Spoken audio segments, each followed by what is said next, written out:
관련해서 질문 드리겠습니다. 조현천 전 기무사령관 잘 아시죠? 예, 잘 압니다. 네, 최근에 만나셨어요? 아유, 안 만난 지 10년은 넘었습니다. 아, 그래요? 네. 예, 지금 띄워주세요.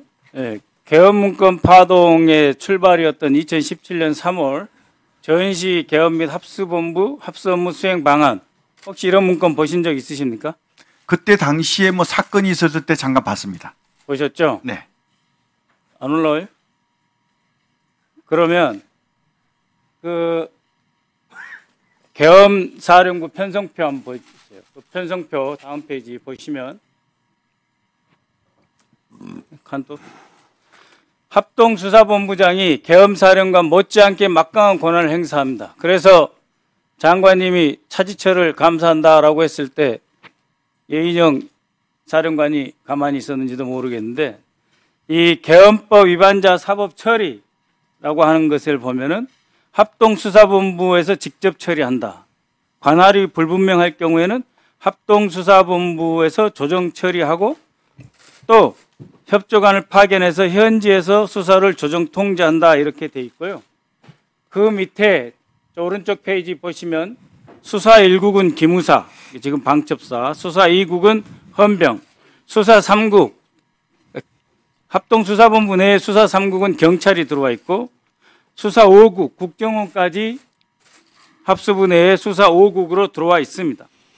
그 다음에 페이지 보시면 유관기관 통제를 함에 있어서 다른 기관은 다 통제되니까 국정원을 통제해야 되는데, 국정원법을 이유로 계엄사령관 지시에 소극적으로 대응할 경우에는 헌법을 근거해서 국정원법에 우선 적용하도록 해서 국정원을 통제하겠다로 되어 있습니다. 그 다음에 합동수사본부 추천 건의가 있죠. 합동수사본부장 추천 건의. 아무리 기무사 문건이라고 하지만은 자신들이 검토한 결과 기무사령관을 합동수사본부장으로 추천하는 게 적합하다 해서 아예 사전에 수사본부장 건의서까지, 추천 건의서까지 만들어 놨습니다.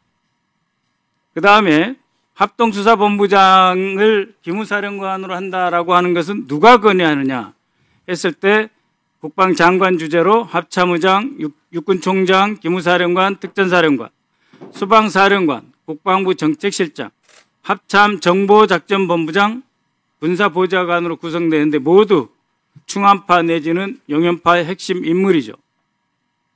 그 다음에 국방부에서의 비상대책회의, 이것은 전시를 상정한 게 아니에요.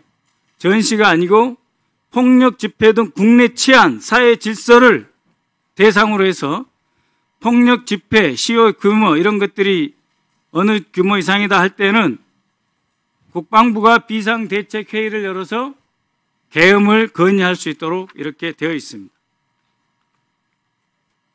공교롭게도 국방장관 외에 대통령께 계엄령을 선포 건의할 권한은 바로 행안부 장관과 국방장관이죠.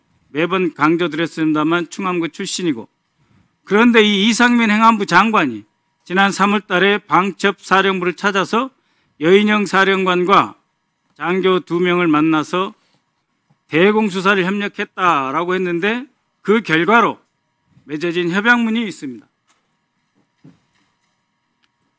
그 협약문이 바로 이것입니다. 협약문, 협약서 2페이지 제5항 보시면 각종 훈련, 연습 관련 인원 및 장비, 물자 지원, 합동수사본부 설치 시 편성에 부합한 수사관 및 장비, 차량 등 지원, 기타 연습, 훈련관, 연락관 파견 및 행정 업무, 이렇게 되어 있고요. 그 다음에 서명한 사람은 경찰청 국가수사본부장 우종수, 국군 방첩사령관 육군중장 연희영, 이렇게 되어 있습니다. 그러니까 합동수사본부장이 누가 될지도 모르는 상황에서 여인영 사령관은 이상민 행자부 장관과 협의하에 자신이 합동수사본부장이 될 것을 전제로 합동수사본부 설치에 관한 협약서를 이미 체결해 놨습니다. 지난 6월 28일입니다. 그러니까 경호처장 시절에 장관께서 수방사령관, 특정사령관 방첩사령관을 불러 모으신 그 시점, 올해 봄, 그 시점에 이상민 행자부 장관이 방첩사를 방문했고 그 결과로 나온 합의문이 바로 이 업무 협약서입니다. 그리고 핵심 내용, 협력 분야에서 나머지 일반적인 것이라고 쳐도 방첩사가 민간인 수사에 관여할 수 있습니까? 장관님? 없습니다. 없죠. 네. 그러면은 민군 혹은 우리 군사 기밀을 빼가는 세력이 우리 군에 침투해 있는데 민간과 연결했을 때는 같이 할 수가 있겠죠. 업무 협조가 가능하리라고 봅니다. 그런데 그것이 아니고 합동수사본부를 차릴 때 대해서 협의를 하고 훈련까지 하고 그리고 아까 보신 조현천 사령관이 작성했던 그 문서에 모든 수사기관을 통제할 수 있도록 하자. 국정원이 말을 안 들을 수 있으면 그것까지 통제하자. 경찰은 뭐 말할 것도 없다. 이렇게 되어 있습니다. 그리고 지난 10월 31일 정보위에 출석한 방첩사령관은 이렇게 이야기했습니다. 처음에는 계엄 생각도 안 한다. 다만 전시가 되면 통합방위체제가 되고 충무계획이 있고 그 다음에 전시 계엄을 발효해서 명에 따라 의명 자신이 누가 시키지도 않았는데 자신이 합수본부장이 된다 이렇게 됐어요. 그 다음 질문에 바로 이어서 또 다른 의원이 질문을 하자 방첩사령관이 전시는 물론 치안이 혼란해지면 의명 방첩사령관이 합수본부장을 맡게 된다라고 증언을 했어요. 머릿속에 시국, 치안이 항상 들어있습니다. 장관님 이런 입장에 동의하십니까? 저는 동의하지 않습니다. 제가 답변 좀 이따 드릴까요? 네. 네. 그 의원님 말씀 잘 들었습니다. 우선 조현천 사령관이 만들었다는 그 내용에 대해서 저도 사실 상세히는 못 봤지만 오늘 보여주셔서 제가 좀 보니까 이 재판 결과가 훈련용으로 만들었던 걸로 다 이렇게 결론이 났고요. 그리고 이와 관련해서는 그 사람들이 혐의 없음으로 다 나왔지 않습니까? 그렇기 때문에 없지 않습니까? 그러다 보니까 이것이 훈련용으로 된 것을 너무 이렇게 확대 해석하지 않으신가 저는 그렇게 느낌이 왔고요. 두 번째는 계엄이란 것은 전시 세부 시행규칙에 다 반영이 되어 있습니다. 전시의 임무거든요. 그래서 전시의 임무 수행을 위해서는 평시에 비상대비 훈련을 해야 되는 겁니다.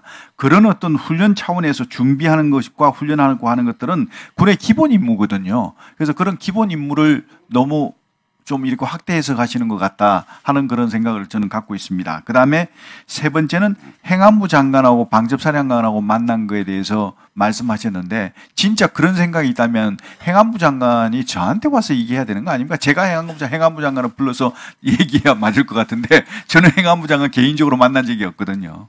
네. 네, 1분 더 드리시고 추가 질의 또 하실 거예요? 하세요. 안 할 가능성이 훨씬 높습니다. 네, 1분 장관님 저희 상세한 설명해 주셨는데요. 이 문건의 제목이 시국 관련입니다. 네? 전시가 아니고요.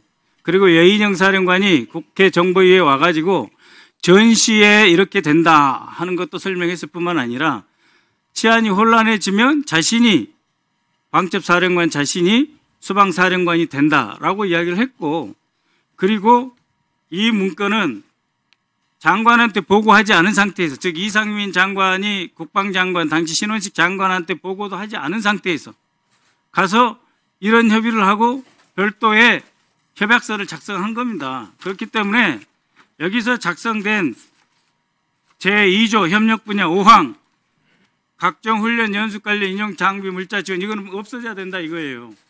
장관님이 이걸 아마 보고 안 받으셨을 것 같은데요. 네. 다시 한번 오해 살 이유도 여지도 있고 하니까 여기 2조 5항을 삭제하라고 제가 한번 살펴보겠습니다. 네, 그렇게 하겠습니다. 네, 다음은 유영원 의원님.